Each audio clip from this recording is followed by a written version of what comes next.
한번 해보도록 하겠습니다. 자, 요오드 같은 경우에는 갑상선의 대부분에 함유를 하고 혈액에서 갑상선 속에 들어가서 티록신이라는 것이 되는데, 이 해산식품의 많음으로 산악지대 주민들은 결핍되기 쉽습니다. 결핍 시 갑상선 손종 비만증을 일으킬 수 있고, 이것은 간유, 대구, 굴, 해조류에 많다는 거.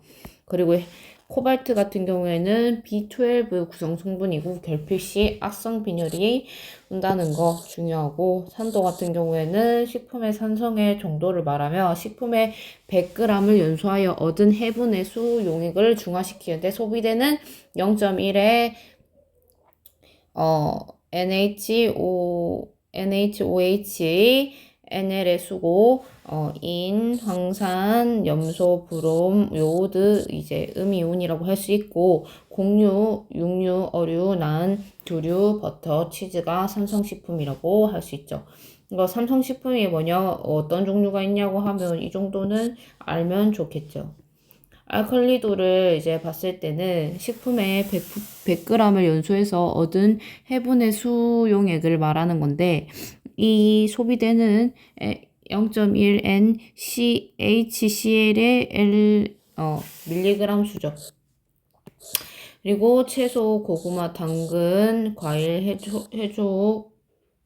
해초 그리고 우유, 보통 채소에 많이 들어있다고 생각할 수 있고, 이 식품들은 나트륨, 칼륨, 그리고 칼슘, 마그네슘의 식품이 많다는 거.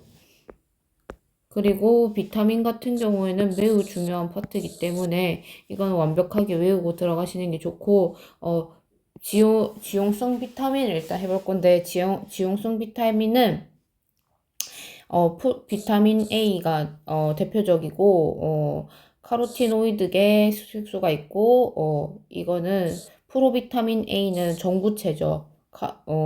그리고 알파, 베타, 감마, 그리고 카로틴이 있고, 크립토잔틴이랑 잔토필이 있죠, 이 종류에는. 그리고 프로비타민 A 같은 경우에는 이 뜻도 되게 중요한데, 식물 중 들어있는 비타민 A가 다른 화합물이기도 하고, 체내에서 유지와 공존하지 않으면 흡수 자체율이 낮아질 수 있다는 거 알아두시면 되고, 베타이논산을 갖는 카로티노이드는 베타카로틴의 가장 효과가 크다는 거 알 수 있고, 결핍 A가 결핍됐을 때는 야맹증이 걸리고, 식품 중에는 간류가 많이 들어가 있다는 거 알아두시면 될 것 같고, 비타민 D 같은 경우에는 석회와의 관계가 있으며, 그리고 칼슘인 체내에서 축적되는데 도움이 되고, 결핍 시 고혈연화증, 항구루병 등 산소, 광선에 불안정하다는 걸 알 수 있죠. 우유, 버터, 전란, 그리고 방어, 간류에 많이 들어있고, 비타민 E 같은 경우에는 열에 안정하고 자외선과 산화에 약하다. 그리고 항산화제와 결핍증, 동물의 불임증을 유발할 수 있다. 비타민 K 같은 경우에는 열에 안정하고 강산 또는 산화에 불안정하다. 광선에 의해 쉽게 분열된다. 그리고 결핍증 같은 경우는 혈액에 응고가 되고 시간이 지연된다. 혈액 응고 시간이 지연된다는 거. 이게 K의 대표적인 그거겠죠. 수용성 비타민 같은 경우에는 대표적으로 B부터 볼 수 있는데, 이 B가 부족하게 되면 만성 피로가 올 수 있기 때문에 탄수화물 대사 과정에서 필요한 효소들을 반응하여 필수적인 조효소를 구성하는 성분으로 비타민이 있고, 체내에 합성되지 않아 식이 과정을 통하여 섭취할 수 있어야 되고, 결핍될 시에는 각기병이 걸린다. 비타민 B2는 이제 성장 촉진 인자가 될 수 있고, 빛에는 가장 민감하게 분해가 된다. 결핍증일 때는 성장률이 저하되고 피부 증상이 일어난다. 비타민 B6 같은 경우에는 단백질과 관련돼 있으며, 피부 증상으로는 필레그라라고 하는 이 증상이 걸리죠. 비타민 12 같은 경우에는 악성 빈혈, 엽산 같은 경우에는 핵산과 아미노산을 대사의 중요한 역할을 하고 악성 빈혈을 하면서 이 두 개일 경우 B12랑 엽산이 모질할 경우 거대 아구성 빈혈이 걸리죠.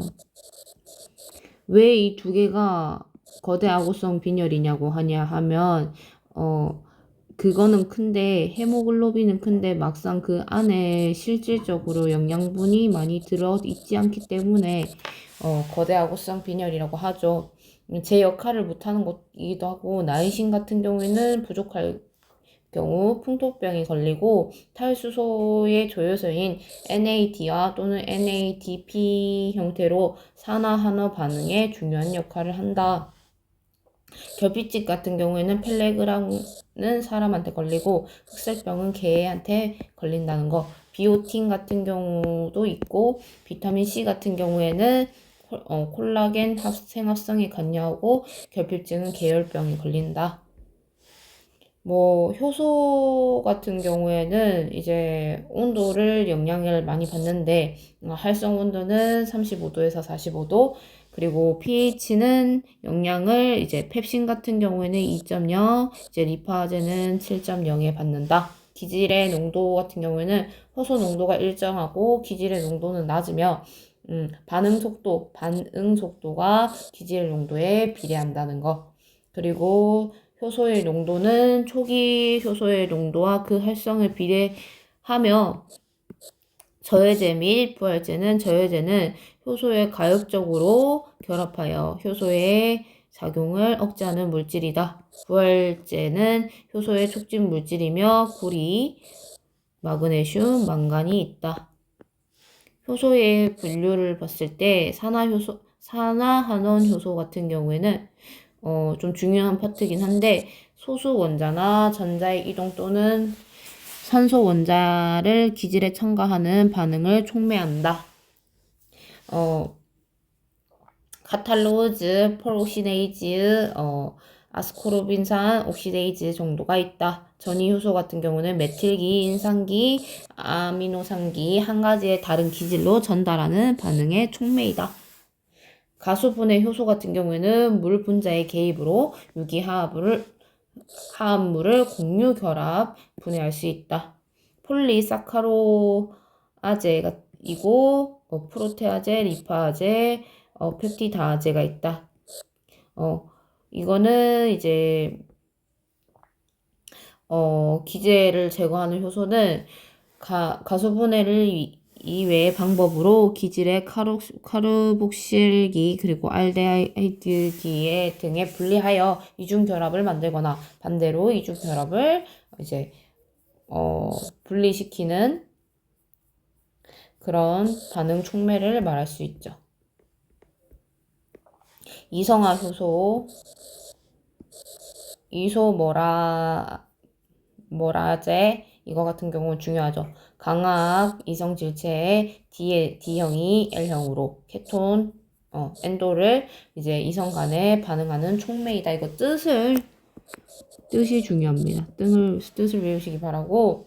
합성 효소 같은 경우에는 이제 ATP, GTP 같은 고에너지의 인산화합물을 인성결합을 전달 반응과 같이 이종의 기질 분자에 축합하는 촉매이다.